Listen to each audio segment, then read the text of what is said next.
Sawa, kapteni, mambo vipi? Mambo poa. Sawa, kwa niaba ya wachezaji wote wa Simba, hii leo tumetamatisha msimu kwa kupata ushindi wa 1-0 dhidi ya KMC. Walau tupitishe mchezo jinsi ambavyo umekuwa, mwalimu akifanya rotation na baadhi ya wachezaji na hadi kufanikiwa si kupata ushindi.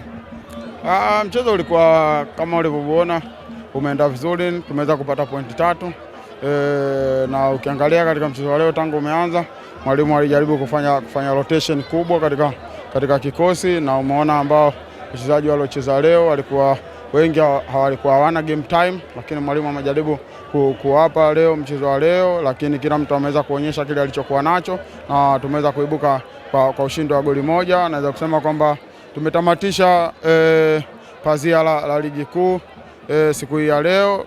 Kwetu sisi naweza kusema kwamba imekuwa si matarajio ambayo sisi kama wachezaji tumejiwekea, kwa sababu matarajio yalikuwa ni kutoa ubingwa msimu huu, lakini naweza kusema kwamba kuna sehemu ambazo tulikutana na changamoto tukateleza na tukapoteza pointi, lakini tulijaribu kwa uwezo wetu kuweza kukava pointi ambazo zilikuwa walizokuwa nazo juu, lakini mpaka hivi leo tulikuwa tunajaribu nako kukava mpaka imefika hii mechi ya mwisho na tumeweza kupata ushindi, lakini naweza kusema kwamba tumepoteza ubingwa msimu huu, lakini kwangu mimi naweza kusema nafarijika kwa sababu jinsi ya timu tulivyomaliza msimu huu, kuanzia kutoka katika dirisha dogo mpaka kufika sasa hivi kumekuwa na improvement kubwa sana, hususan katika wachezaji, baina ya wachezaji na wachezaji, lakini tunashukuru Mwenyezi Mungu na tunajipanga kwa ajili ya mchezo wa FA.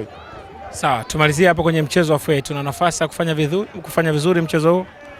Tunaenda kujiandaa. Naweza kusema kama mchezo huu pia tumechukulia kama ni maandalizi kuelekea katika mchezo huo. Zimebaki siku chache kuelekea katika mchezo huo, na imani kupitia maandalizi ambayo tumeendelea kuyafanya na tunaendelea kuyafanya mpaka siku ya mwisho, siku ya mchezo tunaenda kufanya vizuri. Kikubwa tunaomba mashabiki wetu na wanachama wote wa Simba waweze kutupa support, kwa sababu tunaenda kucheza mchezo huu ni Pemba. Kwa hiyo na imani kwamba watajitokeza kwa wingi katika uwanja wa Gombani pale kuweza kutupa support katika siku hiyo ya tarehe 4 ili kuweza kuibuka na ushindi katika kombe hilo, na imani kwamba wingi wao ndio utatufanya sisi kutupa nguvu zaidi na kuweza kufanikiwa kile ambacho tumekihitajia.